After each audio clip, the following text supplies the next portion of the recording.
Noah ଜଣେ ଏପରି ବ୍ୟକ୍ତି ଥିଲେ ଯେ ସେ ସଦାବେଳେ ପରମେଶ୍ୱରଙ୍କ ଆରାଧନା କରୁଥିଲେ। ସେ ଜଣେ ପରମେଶ୍ୱରଙ୍କ ବ୍ୟକ୍ତି ଥିଲେ। ସମସ୍ତେ ପରମେଶ୍ୱରଙ୍କୁ ଘୃଣା ଓ ତାଙ୍କ ଆଜ୍ଞା ପାଳନ କରୁନଥିଲେ। ନୋହା ଜଣେ ଭଲ ଓ ସାହାଯ୍ୟକାରୀ ବ୍ୟକ୍ତି ବି ଥିଲେ। ତାଙ୍କ ପରିବାର ମଧ୍ୟ ଥିଲା।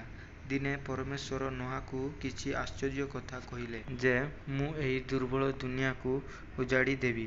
କେବଳ ତମ ପରିବାରକୁ ଛାଡ଼ିକି ସବୁ ଦୁନିଆକୁ ଉଜାଡ଼ି ଛାରଖାର କରିଦେବି। ନୋହା ଏହା ଶୁଣି ଆଶ୍ଚର୍ଯ୍ୟ ହୋଇଗଲା। ପରମେଶ୍ୱର ନୋହାକୁ ଚେତାବନୀ ଦେଲେ ଯେ ପୃଥିବୀରେ ବହୁତ ବଡ଼ ଓ ଭୟଙ୍କର ବାତ୍ୟା ଛାଇଁଯିବ। ତୁମେ ତୁମ ପରିବାର ଓ ପଶୁପକ୍ଷୀମାନଙ୍କ ପାଇଁ କିଛି କାଠ ଖୋଜି ଗୋଟିଏ ବଡ଼ ଜାହାଜ ବା ଡଙ୍ଗା ତିଆରି କର। ଏହା କେବଳ ନୋହା ହିଁ ଜାଣିଥିଲେ ଓ ନୋହା ଛଡ଼ା ଏହି କଥା କିଏ ମଧ୍ୟ ଜାଣିନଥିଲେ। ସେ ଚିନ୍ତିତ ହୋଇପଡ଼ିଲେ ଓ ବ୍ୟସ୍ତ ମଧ୍ୟ ହୋଇଗଲେ। ନୋହା ଗାଁ ଲୋକଙ୍କୁ ଯାଇ ପରମେଶ୍ୱର କହିଥିବା ବାର୍ତ୍ତା ସବୁ ଜାରି କଲା। କିନ୍ତୁ ସମସ୍ତେ ତା ଉପରେ ହସିଲେ ଥଟ୍ଟା କଲେ। ଲୋକମାନେ ତା ଡଙ୍ଗା ତିଆରି କାମ ମଧ୍ୟ ଦେଖି ହସିବାକୁ ଲାଗିଲେ ଓ ମଜାକ କଲେ। ନୋହା ପରମେଶ୍ୱରଙ୍କୁ ବହୁତ ବିଶ୍ୱାସ କରୁଥିଲା। ହେଲେ ମଧ୍ୟ ଏଠାରେ ଏହି ପୂର୍ବରୁ କେବେ ମଧ୍ୟ ବର୍ଷା ହୋଇନଥିଲା। ଡଙ୍ଗା ମଧ୍ୟ ତିଆରି ହୋଇଗଲା। ଯାହା ଡଙ୍ଗା ସହ ସନ୍ଦୁକ ମଧ୍ୟ ତିଆରି କରିଥିଲା। ସେ ସେଠାରେ ଛୋଟ ବଡ଼ ଲମ୍ବା ମୋଟା ସବୁ ପ୍ରକାର ପଶୁପକ୍ଷୀକୁ ଭର୍ତ୍ତି କରିଦେଲା। ଏହା ଦେଖି ଲୋକମାନେ ହସିବାକୁ ଲାଗିଲେ। ସେମାନେ ପରମେଶ୍ୱରଙ୍କ ବିରୋଧରେ ପାପ କଲେ।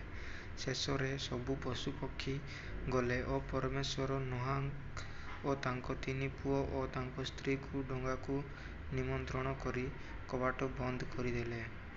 ତାପରେ ବହୁତ ବର୍ଷା ହେବାକୁ ଆରମ୍ଭ ହେଲା। 40 ଦିନ 40 ରାତି ବର୍ଷା ହେବାକୁ ଆରମ୍ଭ ହୋଇଗଲା। ବହୁତ ବଡ଼ ଓ ଭୟଙ୍କର ବର୍ଷା ହେଲା। ଯେତେବେଳେ ବର୍ଷା କମିଗଲା, ବଡ଼ ବଡ଼ ସହର ଓ ଗାଁମାନେ ସବୁ ଭାସି ଯାଇଥିଲା ଓ ବଡ଼ ବଡ଼ ପାହାଡ଼ମାନେ ମଧ୍ୟ ପାଣିରେ ବୁଡ଼ି ଯାଇଥିଲା।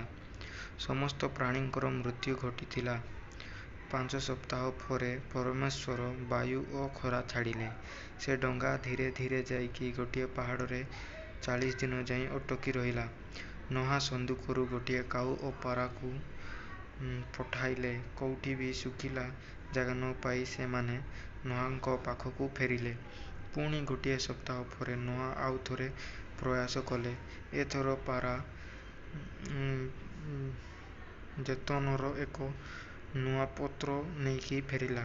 ତାପରେ ସେ ଆଉ ଏକ ସପ୍ତାହରେ ଜାଣିଲେ ଯେ ଏବେ ପୃଥିବୀ ଶୁଖି ଯାଇଥିବ। ଏବେ ପରମେଶ୍ୱର ନୋହାକୁ କହିଲେ ସନ୍ଦୁକରୁ ସବୁ ପଶୁପକ୍ଷୀ ଓ ପରିବାରକୁ ବାହାର କରିବାକୁ।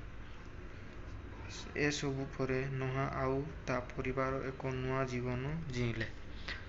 ଷ୍ଟୋରି ଶେଷ ହୋଇଯାଇଛି। ତ ଆପଣ ଷ୍ଟୋରିଟା ଭଲ ଭାବରେ ବୁଝିଥିବେ।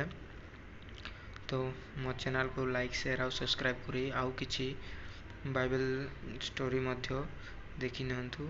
Show please like share and subscribe my channel. Thank you.